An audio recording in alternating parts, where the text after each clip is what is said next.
Right, good morning, folks. A very warm Wednesday morning. Welcome. Yet again, another week has whizzed by. And this week around, we're going to be looking at, we've called it kind of renewables refurb, but essentially it's our kind of top tips and tricks for getting homes, existing homes and buildings ready for kind of low temperature kind of heating and hot water kind of technology. Covering off, some of the basics, and also I've got a case study of my own home, actually, a couple of homes ago, of work that I did on that, so you can kind of see the real application of some of these things. And so that's what we're going to be talking about today: how to get your existing home or building kind of refurb ready, renewables ready. Just before we do that, just by way of a bit of admin, if you can keep your mics on mute to make sure that everybody's getting the maximum quality out of the session. We will definitely wrap up by 11 o'clock, and we'll have some questions at the end as usual. Do use the chat box to ask questions. Again, we'll answer them at the end. I'll rattle through the content and we can ask them all together and get them asked and answered at the end. And a reminder, as always, we've got a YouTube channel where all of these recorded webinars go up onto. That's gathering subscribers every single day, and a great resource, so you can be reminded of the new things that are on there if you miss them on the webinars. So without further ado, you guys obviously have come on this via Meshwork. Do share this with your friends. We're working hard in the background to do more on the events and courses side of Meshwork. So do share it with other people that you think might benefit from shared knowledge of low energy construction.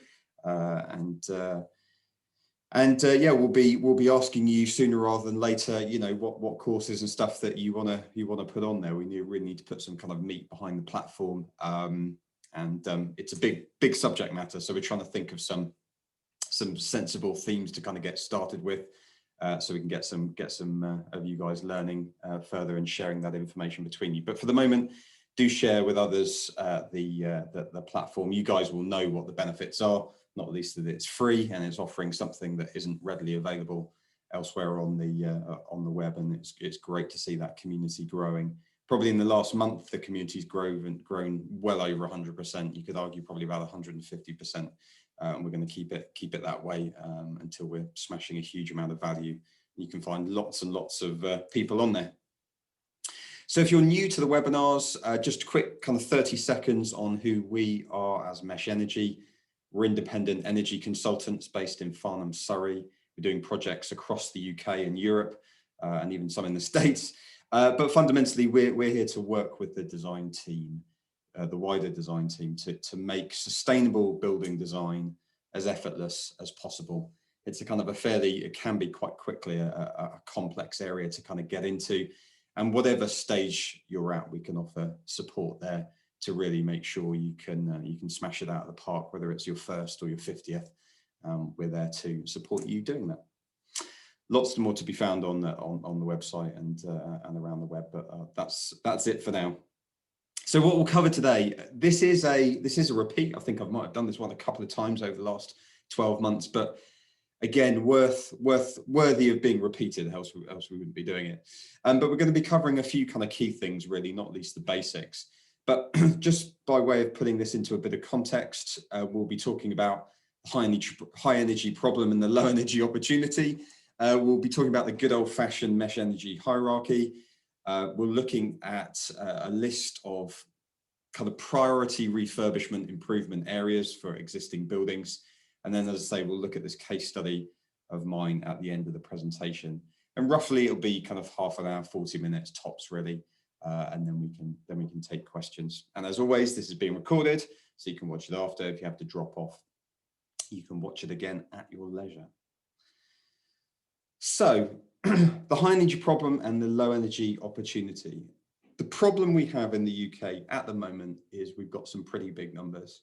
We've got 13 million existing UK homes that need thermally improving, give or take a few million. And 40% of the carbon emissions in the UK are caused by the built environment. there is no doubt that existing buildings are far more tricky to treat than new buildings where you've got a blank sheet of paper.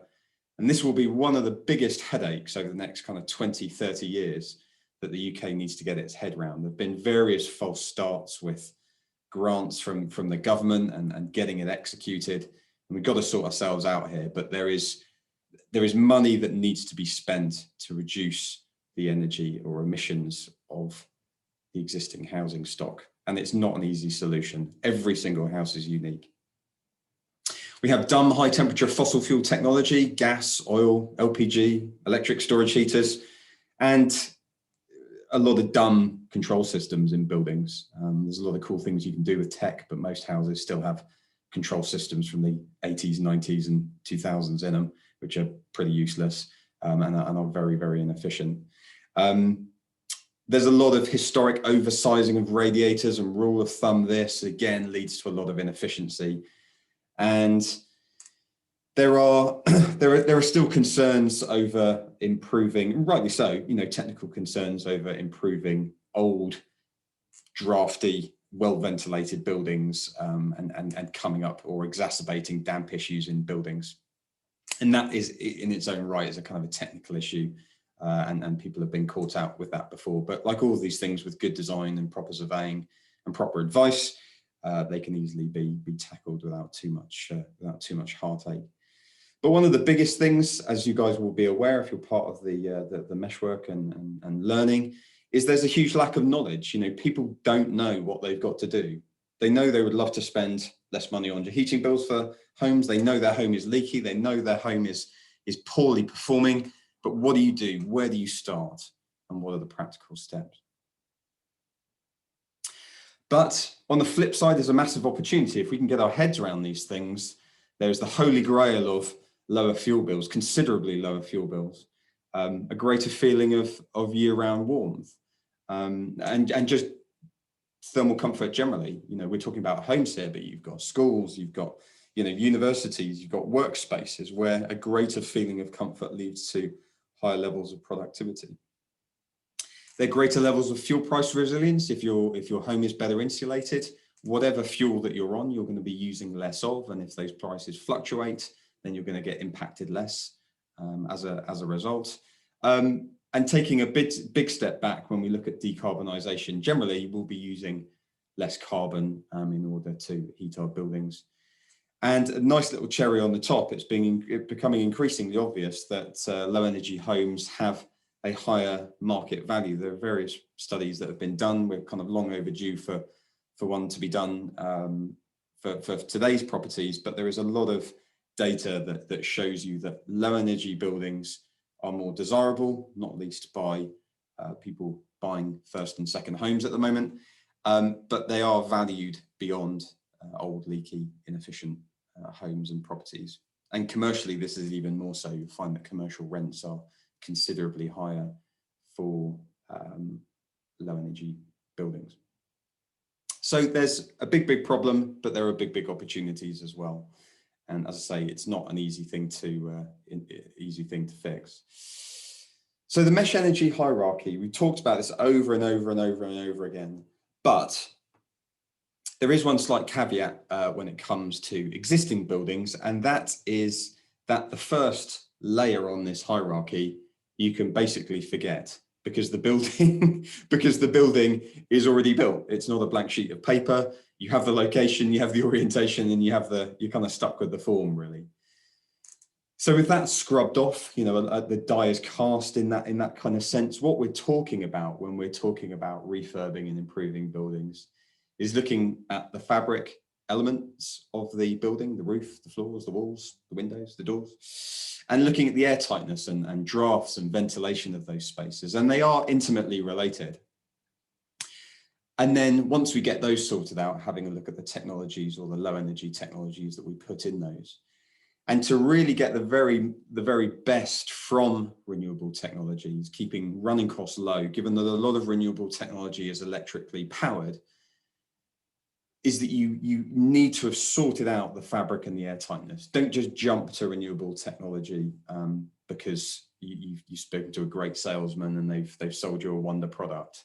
the rules of physics state that you need to reduce energy losses and ventilation losses from a building to benefit long term from putting in lower energy or lower cost technology. So there is a logic to all of this, and as I say, we've mentioned this over and over again, but it's these three areas which we'll be focusing on today. And as I say, that there's a kind of an iterative approach to this that you can take, but it's these areas that need to be focused on. And the best way of thinking about fossil fuel technology and renewable technology, if you really are new to this, is fossil fuel technology you could liken to a big old fat muscle car with a whopping great big engine, massively inefficient, hulking great big thing, not a huge amount of thought gone into it. You're just burning gas, or you're burning LPG, or you're burning oil.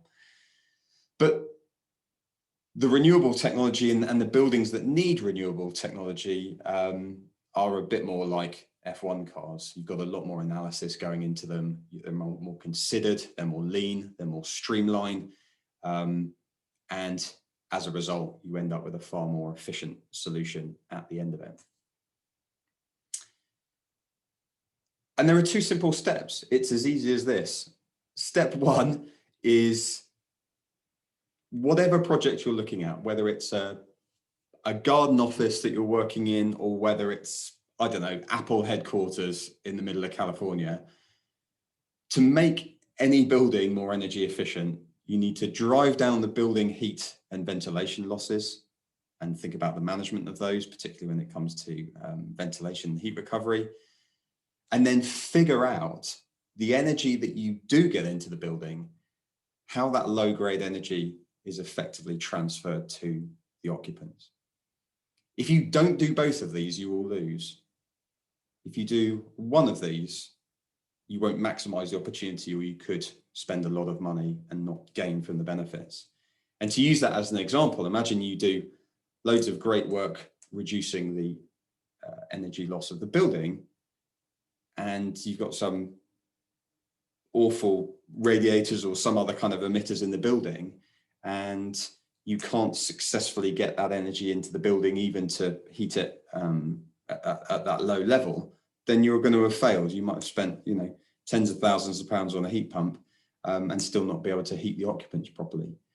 And if you flip it really the other way around, if you have some great, highly efficient radiators, but you don't really worry about improving the fabric or the ventilation losses, and it's drafty, the potential is there, but it's all literally energy is flying out the window, and you're not going to have maximized your opportunity there. So a lot of money can be spent without actually getting the benefit. You have to do these two things in order to properly benefit from it. So down to the kind of the nuts and bolts, when you look at renewable technology in existing buildings, what are the feasibility areas, or what are the areas that you should be looking at in order to reduce energy usage and really deliver successfully low-grade heat into a building at low cost? The first one might be obvious. It's building fabric. How do we increase the thickness of the walls, or reduce the amount of energy losses through walls, roofs, other key external elements? The other one, which might not be obvious, is drafts and ventilation. And then we're looking at emitters, underfloor heating, radiators, whatever else is emitting energy into the room. Temperature controls, hot water requirements, plant room space, and electricity supply, that insidious one, which is electricity supply, that often gets forgotten about, but is increasingly highly important. So between these areas, if you can get your head around these, as I say, whether it's in your home or any other existing building, you're going to tick lots of great boxes and giving yourself the greatest chance of success. So we'll go through these one by one, and we'll talk about these, and we'll go through them. So building fabric, sensibly to give air source heat pumps and ground source heat pumps, a fighting chance of working properly in a building, there is a loss value in watts per square meter, which really is the kind of threshold. I've done hundreds and hundreds of projects, and this is a kind of a realistic threshold here. And it's 60 watts a square meter. Not everybody will know how to calculate that, but I'll give you some examples of what types of buildings are equal to 60 watts a square meter. and hopefully that will help clarify in your mind. But essentially, if you take the total peak heat loss from a building in the depths of winter, maybe a design temperature of -2 outside whilst you want 21 degrees inside, and you divide that by the net floor area of the building, that gives you this watts per square meter, and you're hoping for 60 or below. And this little graphic on the right hand side hopefully helps you figure that out. So say you walk into a good old fashioned 400, 500, 600-year-old church, stone built, massive high ceilings, drafts everywhere, big whopping great big wooden door on the front and the back, stained glass, single glazed, leaded windows. A traditional church could easily be in excess of 100 watts a square meter, or maybe 120 watts a square meter. A 1980s house, which might have a sliver of wall insulation, but it will have cavity walls, an uninsulated floor, maybe some insulation in the roof, and windows would be kind of a poor quality double glazing. That's where you're around the kind of 60, 70 watts a square meter type mark. Current building regulations are around the 40 watts a square meter mark, and passive house and kind of REBA 2030 are around the kind of the 15 watts per square meter type mark. So just that simple graphic there kind of shows you where we're at. So we're not looking at like kind of passive house standards here. And if you're building to current regs, happy days. But those older buildings, you really need to bring them up to kind of 1980s spec or better to start practically being able to keep radiators to a meaningful size if you're going to retain radiators in the building. Insulating external elements, if you've got cavity walls, is ideal, but it's not needed. And I will show you an example in my house where I didn't do it and the system worked absolutely fine. So you can have uninsulated cavity walls, that's okay, but roof insulation is a kind of an obvious one because heat rises. As I say, double glazing really as a minimum, single glazing starts getting really, really tricky. So double glazing as a minimum, or very, very, very good secondary glazing. But you don't necessarily have to internally insulate external walls. You do have to work harder though. For example, if you have a large area of external wall compared to the floor area of the building, say you're living in the long barn or something like that, and you've got a massive external wall area compared to the floor area, that proportion, as I say, every building is different, but it may start to change based on the actual size and shape of the room. If you, for example, lived in a terraced house where you've got warm walls on either side of the building, you might just have a sliver of a front elevation of the building in the back. That's a lot more kind of generous. So you can kind of keep cavity walls there because proportionally the external wall area is smaller. And this just goes to show, kind of solid walls with single glazing are okay if you kind of compensate for other elements here. So you can't have poor elements all around the show. And as I say, you need to have a look at the numbers and crunch it. But just because you have solid walls or single glazing doesn't preclude you from putting in a ground or an air source heat pump, for example. But you do have to balance it out and make sure overall you're bringing that overall heat loss figure down per square meter. Drafts are an interesting one. There's a lot of conversation that is had about drafts in particularly old buildings. And the long and the short of it is that most drafts in old buildings aren't needed. Some are, most drafts are not, and they strip away a huge amount of thermal comfort in a building, which is not a good thing. So they really affect the feeling of comfort, even in a well-insulated building. If you have a passive house that's drafty, you're gonna feel cold. So it's one of these kind of really, really weird things, but knocking out the vast majority of drafts is in most cases is a good thing, but don't take it to the extreme. And you need to balance out kind of healthy ventilation as well. So I mean, health for the occupants as well as health for the building. And in the example that I'll show you, we've got a kind of a Victorian case study which needed the floor ventilating, and I'll show you what we did there to kind of keep that and increase the feeling of thermal comfort in the building. And sources for drafts. Some of these may come as a surprise. If you're in an existing building, open fireplaces may be an obvious one that don't have a, don't have a plate there, which can be, or a chimney balloon that stops drafts. There's a lot of cold air that barrels down open fireplaces if they're left open. Suspended floors, just with carpet over the top of them. The draft get through the underlay, they get through the carpet, and end up with a cold and drafty 6 inches above the floor. Poorly fitting windows and doors is a kind of an obvious one, particularly if you can see light through the front door, which I visit lots of people's houses, and you can see light when the door is shut. Pipework penetrations through walls. Light and power socket fittings are a really interesting one, particularly light fittings in first floor rooms. So where might have a cold roof, the insulation's been pushed back to make sure that the lights don't set light to the insulation. That cold air can come through the light fittings and then again cool the bedrooms and the floors below.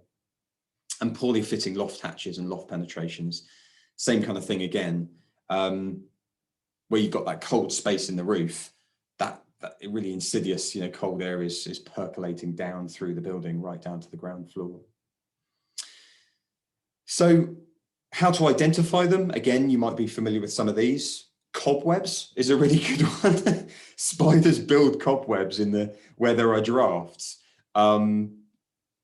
So if you're lucky enough to have cobwebs in your building, the spiders have kind of done you a favor there.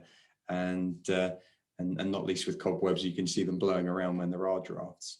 A slightly more cleaner and more scientific way of doing it is there are various smoke pencils and stuff that you can use, as well as the good old-fashioned thermographic survey. And I've got a picture of one here on the right-hand side where you can see not only cold elements of the fabric, but invariably where you have dark blue bits in the building, there are often drafts barreling through those where you've got joints between elements or around, as say, light fittings. So you can go super duper techie, or you can trust the spiders and the smoke pencil. It's up to you. There are various low and high cost ways of doing it. But even getting a thermographic survey done is probably only a few £100. They're not very much at all, and gives you a load of information that you wouldn't otherwise see or find. And the solutions to building fabric and drafts, as I say, they are related. Often when you improve building fabric, you're knocking out some of those drafts. But insulation of floor joists, blown cavity wall insulation we talked about isn't necessary, but it can be done to increase insulation in cavity walls. Secondary glazing, blocking up those open fireplaces that you don't use, or temporarily blocking them with a chimney balloon or what have you, or a chimney umbrella, if you are going to use it sometimes, but most of the time you're not. And then looking at kind of draft proofing tapes and corks, for those kind of permanent areas that you don't want drafts to be coming through. How you get energy into the building is the next thing to focus on. Ideally, whether you retain your existing radiators or decide to do some more work and do underfloor heating, the golden rule here is you really don't want to be requiring more than 50-degree water temperature through your heating system. As I say, it doesn't matter whether that's RADs or underfloor heating. 50 degrees is your kind of design point. So most radiators are designed for 70-degree water. And what you need to be thinking about is, would my system still keep me warm in the middle of winter by putting 50 degrees through it? And a really, really awesome trick here. This is so good, and I'm not sure I've mentioned it too many times on the webinars before, but Graham Hendra, who's on the Meshwork and has been on these before and does a lot with heat pumps, reminded me that he often tells clients to dial down if you've got a combi boiler or an oil boiler or something like that with temperature control on there, dial it right down to a flow temperature of 50 degrees. And then, so you're not having to change your boiler out, but you can try your home heating system out with a lower temperature water running through it. So rather than 70, dial it down to 60 or 55 or 50. And then you find out, as the weather gets colder, whether your home emitter system or your heating system is okay with those lower temperatures? And if the answer is yeah, well, that's absolutely fine. Not only have you saved energy and heating water up unnecessarily, but then, you know, flow temperatures are a big deal and changing radiators are a big deal and putting in underfloor heating can be a big deal, but you know then that your home and the fabric of it or not, or particular rooms get colder, you know, is going to be okay or not if you take that boiler out and put something more low energy in. Underfloor heating, because of the way that underfloor heating works with radiant heat versus radiators, which are using kind of convecting heat warming technology, underfloor heating will give you a greater feeling of warmth at those lower flow temperatures, but I know it's not always practical in existing buildings to do that. There are issues as well in older buildings on first floors with the weight of underfloor heating. You can get cheaper, lightweight aluminium spreader plate type systems. The purists would argue that those are nowhere near as effective at heating your spaces as good old-fashioned screed or something with some decent thermal mass, but they're all possible, and that does solve the weight issue. And don't be tempted, and this is so tempting because cost is always an issue for us when we do work, regardless of how wealthy we are. Don't be tempted or have second thoughts about putting in underfloor heating matting in large areas of the building. It's cheap, it's cheerful, and it's cheap and cheerful for a very good reason. It's cheap and cheerful because it's easy to do, but it's going to cost you a fortune to actually run. Fine if you want to do a bathroom which is a few square meters, you know, go to town on it. But if you're doing larger areas, you need to have a serious think about doing some proper kind of wet system radiator or underfloor heating design to heat those areas. As I say, there's a massive range of underfloor heating solutions available if you want to go down that route. And there's also low flow temperature radiators, which can be used as well, which allow you to kind of keep the radiators the same size or even smaller potentially, but drop your heating system flow temperature down quite considerably. Another non-obvious way of saving energy is looking at better temperature control. I had the privilege of speaking to the guys at Greenpeace last week. They're doing some work on their headquarters in London. And they had said to me that they'd done a lot of things on their offices. And they mentioned to us, they had a building management system that was managing when their heating came on and when it went off. And they had changed that last year or before. And they said they'd seen some massive savings in their energy costs just by better control. And I asked them how much they'd saved. And they reckon it was almost 40% of their running costs had been reduced by better building control. And that is incredible. But it doesn't surprise me. It doesn't surprise me at all. And that was a considerable saving for them just by using, as I say, better zone control and better intelligence in the system. So better temperature and zone control in your building will give you that improved feeling of comfort and not least save energy. If you live in houses where you've got one time clock for the entire house, both floors, you'll understand what I'm talking about here. Or if you've changed from a system like that to a temperature control on each floor, or you are lucky enough to live in a building or have been in a building where you've got individual zone control, you'll completely get it. It is difficult in existing houses where you have, maybe the plumbing is all plumbed in one big zone or two key zones. It can be difficult to change the infrastructure there. But there's some pretty clever stuff that you can get with wireless stats and better control that will help improve that element for you. So do have a look into that. And there are some clever kind of digital TRVs and phone-based stuff.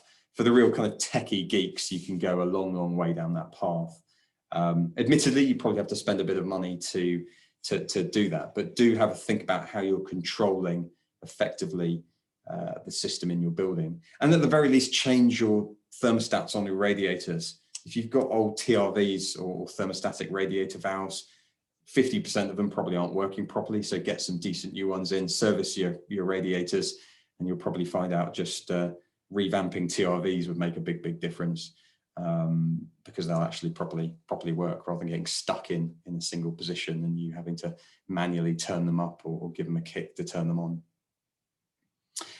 Hot water requirements, again, this is something which is often missed. We focus on building fabric, we focus on radiators, underfloor heating, but actually hot water requirements. Hot water is obviously a big concern for us, as well as heating through the year, particularly in the winter months. But if you're having a shower or a bath every day, you know, the reheat times on your hot water, and particularly if you've got families, is really important. And also the temperature of that water. You know, the last thing you want to do is change to a heat pump and find that your hot water isn't as hot as you like it. And so these various things have to be taken into consideration. And one of the biggest mistakes, or I think one of the biggest myths, is that you don't have to change the hot water cylinder. If you change from a gas boiler or an oil boiler system, there are cylinders, thousands of cylinders on the market which have, you know, a certain coil area, which is quite small in them. And they're great. They get to a fantastic temperature. And because the water heating, that hot water cylinder, is so high, you only need a small kind of internal coil in that cylinder. If you move to an air source or a ground source heat pump, the temperature that those heating systems produce is lower. And if you keep your existing hot water cylinder, you will find that your hot water becomes tepid and gets nowhere close to the temperature that you're used to. So when you change the heating system, you have to change your hot water cylinder. And if you don't have a hot water cylinder, you need to have one. There's no such thing as a kind of a combi instantaneous heat pump system. So you think about your hot water, think about your hot water usage, think about the peak temperature that you want your hot water to get to. All of these cylinders have immersion heaters in them, but this is a kind of a critical element which you need to think about, as well as the heating for the building also. Plant room space. There is no doubt that whilst renewable technologies are great in many respects, there's a bit more clutter that comes with them. A hot water cylinder is an obvious one.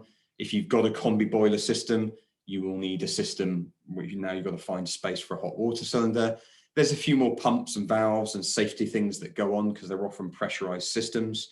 And certainly if you're putting in a ground source, hopefully you're familiar that you can, with the fact that you can put in horizontal or vertical boreholes. That requires space in the garden. And if you're putting in an air source heat pump, you're going to need to find space for the outdoor fan unit, which can either go near the home or down the bottom of garden or away. So there's some other bits of kit there that you've got to kind of figure out where to put that. And again, understanding the space and understanding the requirements for that is key.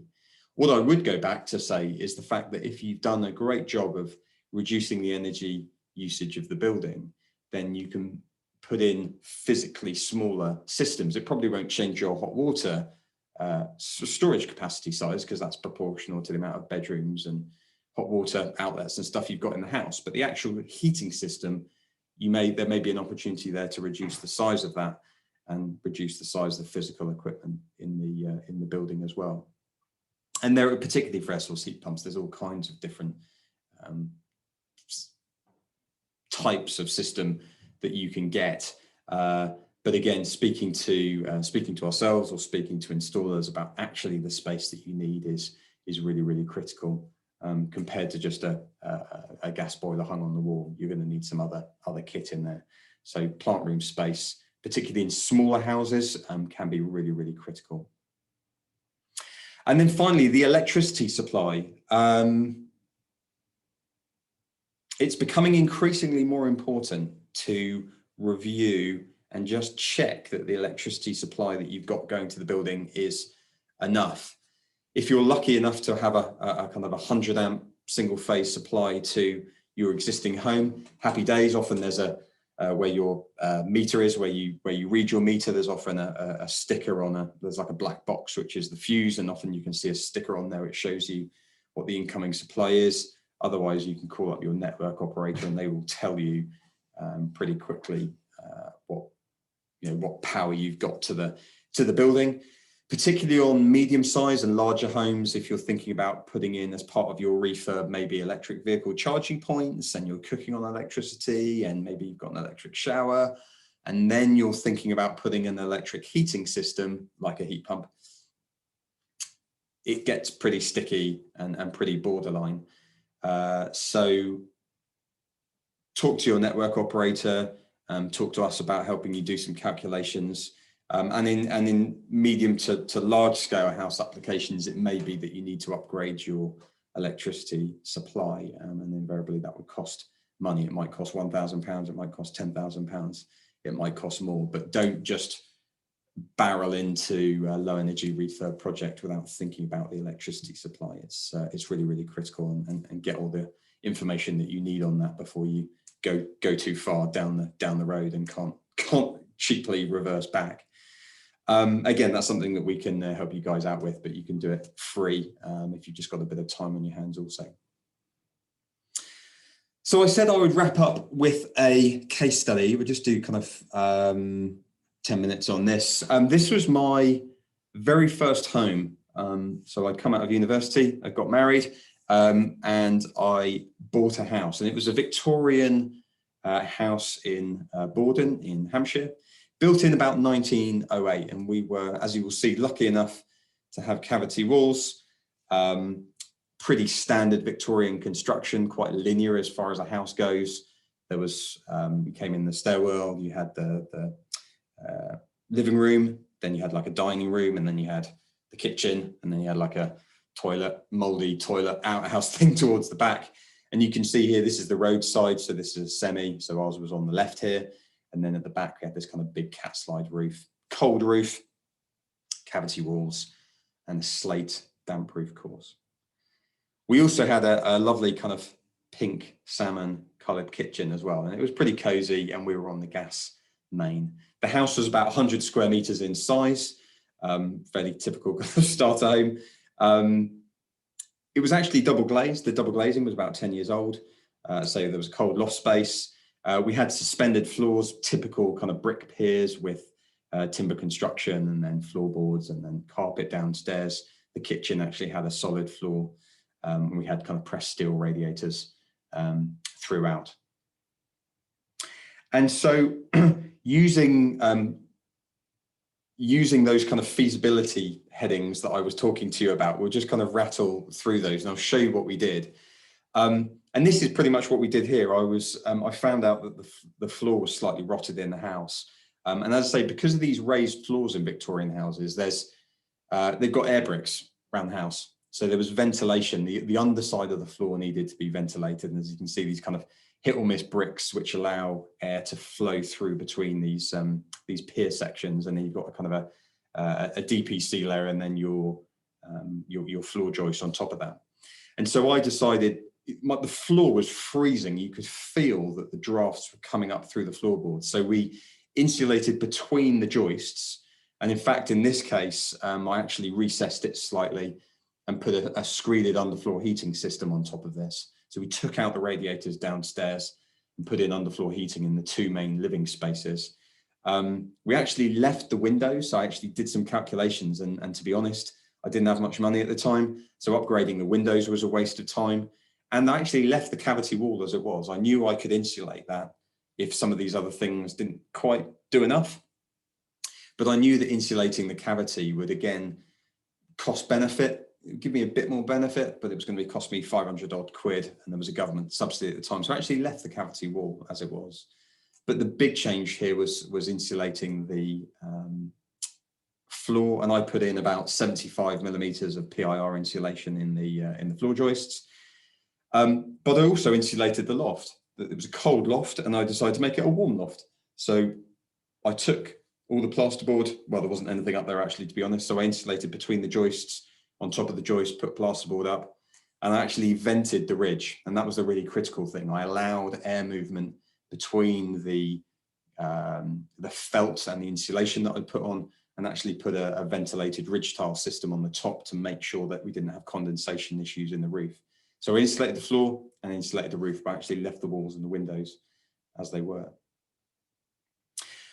Drafts, as I say, I'd actually tackled quite a lot of the drafts when I did the floor, but I was very, very careful to seal that insulation into the floor, and sensibly where there were drafts, I patched a few of them. To be honest, I didn't go OTT with the drafts because the house was pretty good. What I would say though is we skimmed a lot of the walls in the house, and so you know, that covered up a lot of the little cracks and drafts that we had. But the floor where we were getting the bulk of the drafts through, and the roof, because we'd insulated those, we kind of fixed the draft issues in one fell swoop. What I would say here is, and I haven't mentioned this before, it's critical before you insulate a building that you get your damp problems under control. I did have a small damp issue in the corner of the house, and a lot of this was to do with just kind of air movement in the room. But the slate damp-proof course that I had in the building was compromised, and so I actually injected on both skins, internally and externally, the whole way through around the house, a kind of a silicone damp-proof course, and I stripped off all the plaster on the inside in the main living room and dining room back to the wall, and essentially tanked it and replastered it. And that solved, I was happy before I did any kind of meaningful decorating, that solved all the damp issues. So between injecting a damp-proof course and doing this tanking on the inside of the building, I was happy that I'd resolved those. But if you're not sure, you need to get professionals involved and make sure that is sorted out before you, before you do a load of work here, because damp is very, very insidious and can be very, very costly if you just kind of patch over the top of it. Radiators, as I say, I put underfloor heating through downstairs. Where I couldn't upstairs, the building didn't allow me to add a lot of weight to the first floor. I actually designed my whole heating systems around a flow temperature of 45 degrees Celsius, and I took out the steel radiators from upstairs. I had, I think, 3 radiators upstairs, one in each bedroom and one in the bathroom. And I put in a product by Yaga, which was a kind of a low flow temperature radiator. These radiators were probably 100 millimeters, 110 millimeters deep, and same radiator size, but rather than relying on 70 degree flow temperature, they ran at 45 degrees flow temperature, and they created the same output. They cost 3 times the price of a pressed steel radiator, but well worth it because I wasn't compromising the flow temperature in the building. And I had a heat miser digital thermostat on both floors of the room, as well as thermostatic radiator valves on the low flow temperature radiator. So I had much, much better control over what temperatures the individual rooms were. And the underfloor heating, I had 2 zones, one for the living room and one for the dining room. Plant was tight. I had this isn't actually my house. This was very, very, very, very similar though. Very, very tight understairs cupboard where I put the hot water cylinder and all the clobber that comes with the air source heat pump. And the actual outdoor fan unit I put halfway down my garden. I had one of these Victorian homes, which is plots maybe 4 or 5 meters wide and probably about 20 meters deep in the back garden. And I put it about 10 meters down the garden behind some bushes, so I couldn't see it from our kitchen window. I couldn't hear it either. And then ran insulated underground pipe work back into the house. But I managed to fit all the hot water cylinder under the stairs. And the benefit was I managed to get rid of my gas boiler out of my kitchen. So I had a lovely open plan kitchen when I came to refurbishing the kitchen as well. And what I did do by better insulating the house, I got the heat loss of the building down to probably just below 60 watts a square meter. And when all was said and done, I only needed a very small air source heat pump. And when all was said and done, I reckon my heating costs for the building were about 400 quid a year for electricity. I obviously wasn't using gas anymore, but the heating costs were down to about £400 a year. And it was cheaper than gas to do. So the key takeaways, first of all, understand the advantages and limitations of low energy technology, and understand these kind of key areas and where refurbishment projects are weak and where they need improving. Use that kind of feasibility list that I put on there, as well as looking at the energy hierarchy. And always have a look at fabric and draft proofing as one of the first things that you do. Then consider how to effectively get that energy into the building. Are you going to have to change the radiators? Are the radiators okay? Do you need to go as far as underfloor heating and spend money and aggravation doing that? All very, very, very key questions to make it successful. Look at temperature control, but most importantly, run the numbers. again, this all comes down to maths, really. And it's not particularly tricky maths. It doesn't have to cost you a lot, even if you get somebody else to run the maths for you. It's hundreds of pounds rather than thousands of pounds. And then you know what your prioritized measures should be, and you can come up with a strategy. And it's all in the blend. It's never one thing, but you need to know what the priorities are, and you need to know where your money is best spent. And your house is completely unique, or your building is completely unique. Just because your mate's done one thing doesn't mean you should. Just because your father or your mother or your brother or your sister's done something else doesn't mean you should. Look at your building in its own unique kind of bubble, learn from the experience of others, and guarantee you'll spend your money the best way possible. So that is us wrapped up. I can see we've got lots of questions here, but I think some of these have been answered. So let's just rattle through them and see where we are. A reminder, if you do have a question, ping that up on the chat board now. Tim has asked, if you have to insulate the cavity, why wouldn't you? Significant saving. Sorry, Tim said, you have to insulate the cavity to get RHI. Why wouldn't you? Significant saving. Yes and no. You have to.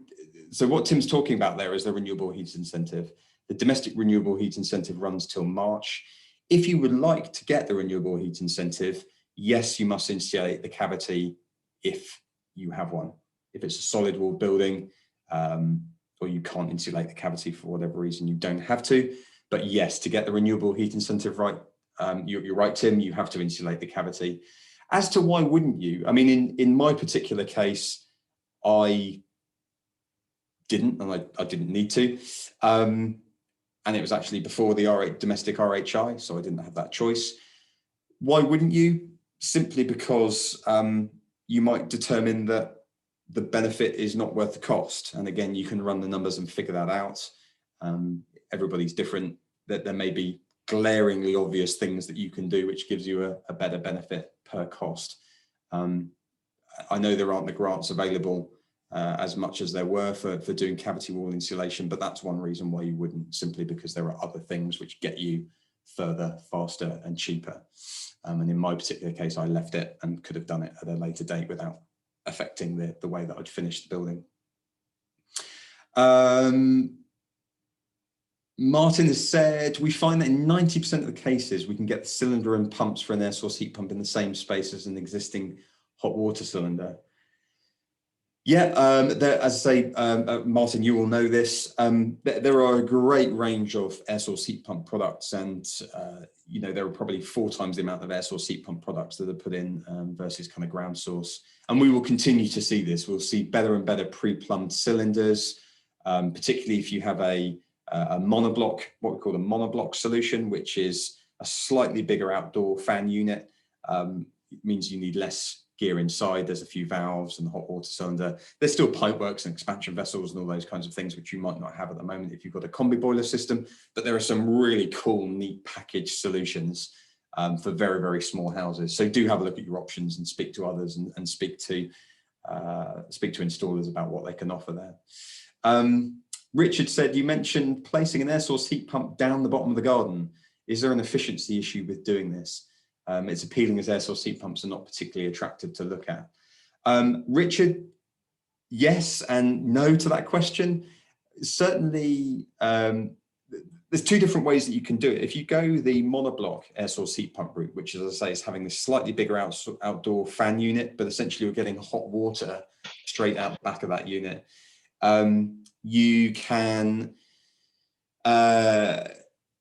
use highly insulated pipe. There's Ecoflex Uponor pipe, costs about, probably 100 quid a linear meter. It's very, very, very highly insulated, but you lose almost nothing in the transfer of hot water over, kind of 10 meter, 20 meter distances. So that's one solution. You can pay a fair chunk of money for getting the hot water, valuable hot water or heating water that distance until you get into the thermal envelope of the building.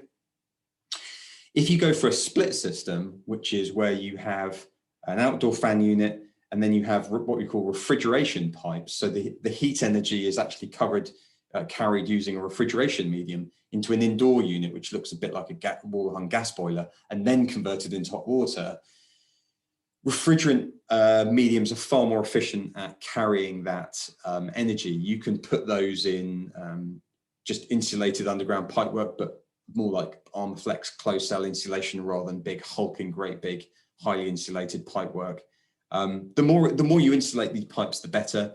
But in that particular case, with refrigerant pipework, you don't have to insulate them as much. So yes, you lose a bit of energy, but as you say, compared to having it staring at you in the face or blowing cold air onto your patio when you're trying to have a barbecue or something, it's negligible unless you're really, really silly and don't do any insulation at all. But again, it's pretty easy to quantify, pretty easy to run the numbers, but it's a tiny, tiny fraction, even if you just go for minimal insulation. And Philippa said, if you were planning to externally insulate as part of the fabric upgrade, how would you manage the air bricks vents for the subfloor? That's a good question, Philippa. I must admit, external wall insulation of buildings is not my forte. I mean, my guess would be, and particularly if you're, one of the benefits of externally insulating a building is if there are any damp issues, that's on the outside of the building, as opposed to having damp inside the building.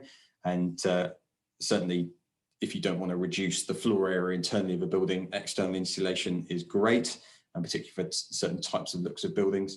But if you were going to do that, my guess is you can buy extended air bricks, which if you were putting 100 millimeters or 200 millimeters of insulation on the outside of the building, you would have essentially like an extended air brick collar that would allow you to get that air still under the floor for that increased depth of floor. Whilst we just go for any last minute questions, I will cover off what we're talking about next week. We've got, if you're interested in hearing another great speaker, I'm going to be hosting this one. We've got Stephen Finnegan. He is actually, he does a lot in Liverpool, Stephen. He manages a lot of PhD students. What he doesn't know about embodied carbon isn't really worth knowing. He's written loads and loads of papers on embodied carbon. But what he's actually going to be sharing with us is talking about some case studies that he's done in the kind of Liverpool area. So he's going to be talking to us about some practical projects, and no doubt we'll be able to answer your embodied carbon questions as well. So Dr. Stephen Finnegan will be on next week. I say I'll be hosting another great one to book on for, and again we'll be recording that webinar as well. We'll be releasing as well our next tranche of webinars, so do join us for those ones, guys. We'll wrap that up there for this week. Thank you very much, and enjoy the rest of your week, and see you next Wednesday. Take care.